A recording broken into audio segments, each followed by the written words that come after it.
যশোরে যুবলীগ কর্মী আলী হোসেন হত্যাকাণ্ডে প্রধান আসামি রবিউল ইসলাম ওরফে নবাবকে গ্রেপ্তার করেছে ডিবি পুলিশ। তাকে সাতক্ষীরা জেলার আশাশুনি উপজেলার বুধহাটা থেকে গ্রেপ্তার করা হয়। বুধবার ভোর রাতে বুধহাটায় তার আত্মীয়র বাসা থেকে তাকে গ্রেপ্তার করে। আটককৃত নবাবের দাবি, মাকে নিয়ে গালিগালাজ ও এলাকায় মাদক কারবার করে যুব সমাজ নষ্টের জেরে আলী হোসেনকে গুলি করে হত্যা করে সে। ইয়ং জেনারেশন নষ্ট করতেছিল স্যার, মাদক ব্যবসা করে। ও একটা সিন্ডিকেট আছে, ওই সিন্ডিকেটের মাধ্যমে মাদক ব্যবসা করে, রোডে গাড়ি ঘোড়া সাদাবাজি করে।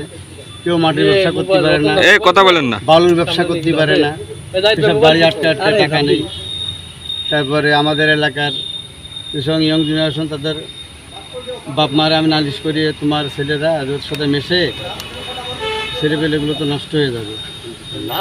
তখন ওরে ওইসব ছেলেপেলে বললি, ও আবার আলিয়ে এসে আমারে গালি বন্ধ করে, গালিগালাজ করে, মা বোন তুলে গালিগালাজ দেয়। একের পর এক আমি সবসময় বলি, তোমার সাথে আমার কোনো দ্বন্দ্ব নেই, তুমি আমার গালিগালাজ করো কেন? তখন বলে, এখান কি ছেলে ভালো হয়ে যায়। আমি তোমার ক্ষতি করিনি কোনো, তোর হিসেবে আমরা পরে করতেছি। এইভাবে একের পর এক, একদিন 5 দিন 6 দিন 10 দিন পর পর এসে আমার বিএফ করে 4-5 মোটরসাইকেল নিয়ে আসে, 4-5 জন সেভাবে গালিগালাজ করে, মা বোন তুলে উল্টো পাল্টা লোকের মধ্যে গালিগালাজ করে। এতে খুব খারাপ লাগে, যার কারণে মারে তো আর সবার কাছে দেওয়া যাবে না, পরে গুলি করে মেরে ফেলাইছে। কিভাবে, কোথা থেকে কিভাবে গেলেন? ওই মেঘলিতলা মোড়।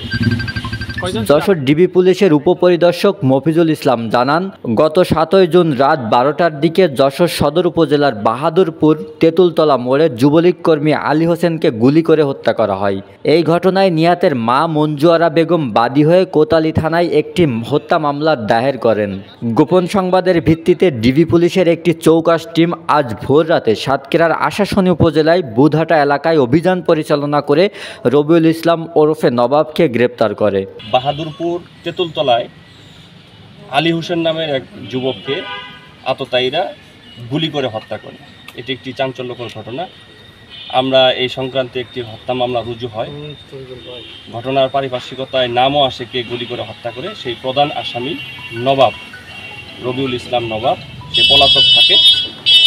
আমরা জেলা গোয়েন্দা শাখা এবং তদন্তকারী কর্মকর্তা সহ গতকাল রাতে আমরা সাতক্ষীরার বুধহাটা এলাকায় অভিযান পরিচালনা করি। সেখান থেকে তাকে গ্রেপ্তার করতে সক্ষম হয়। প্রাথমিক জিজ্ঞাসাবাদে হত্যার দায় স্বীকার করেছে নবাব।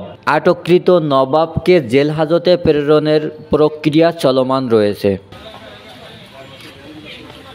ডেস্ক রিপোর্ট, বাংলার ভোর।